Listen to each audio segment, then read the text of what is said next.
faced with a challenge, they have two choices: to either accept the challenge or decline. Challenges can be faced individually or they can be faced with a team. For my story, my challenge was individual, but overcoming this challenge benefited my team.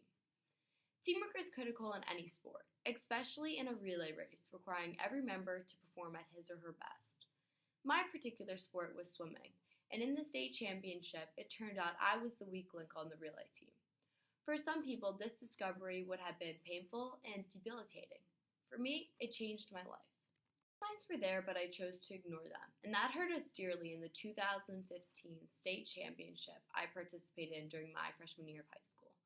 At practices, I often didn't make the set time, and unfortunately, I didn't take it seriously. In individual races, I would often underperform, but again, was not overly concerned. When the state championship rolled around, I did not know what to expect.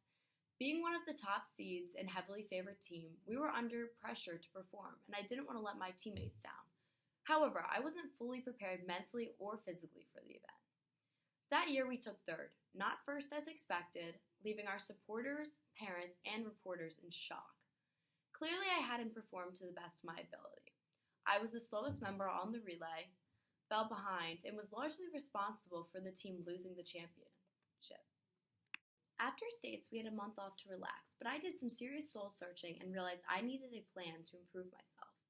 That plan entailed meditation to help improve my focus, more time at the gym for core strengthening, more practice time in the pool, and nutritional counseling for all-around better health. My plan meant a new way of life and sacrifice, more time training equipped to less time for other fun activities. I had to discipline myself to eat better, train harder, and thoughtfully approach swimming with the proper mental and physical attitude. But I was willing to do all this because it wasn't just about me anymore. It was about the team, and I was passionate about what I was doing. Whether this effort would be good enough to bring my team to victory the following year remained unknown. But if we didn't win, it wouldn't be because I didn't give it my all this time.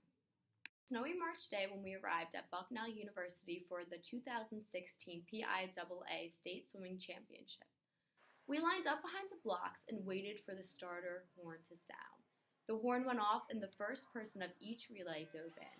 I was next. My teammate did well, but wasn't the first to the wall, which meant I was starting behind some of the others.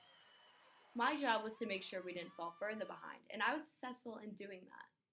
The teammate that followed me, being the strongest of swimmers, made up for the lost time.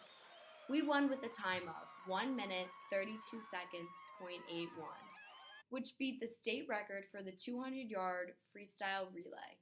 As the newspapers headlined it, we were the Golden Girls, and we all felt worthy of that title, including me this time around. States were awesome, but the life lesson will propel me forward in anything I attempt to do in life.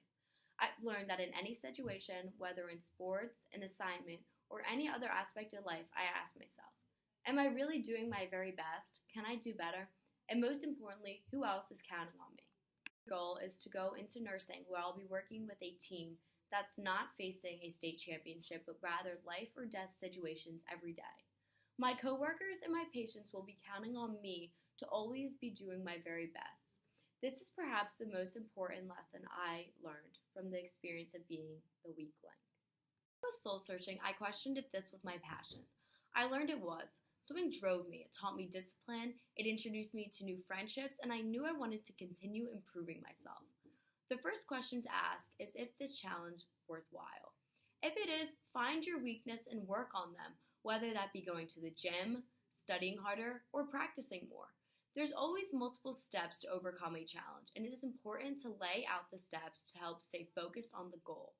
Having a schedule is important, but it is important to remain flexible because sometimes things don't work out the way they're supposed to. It is understandable if you diverge from your schedule, but it is important to step back and figure out how you are going to get back on track. If you do not accomplish your goal or your goal would be almost impossible to attain, it is important to still try.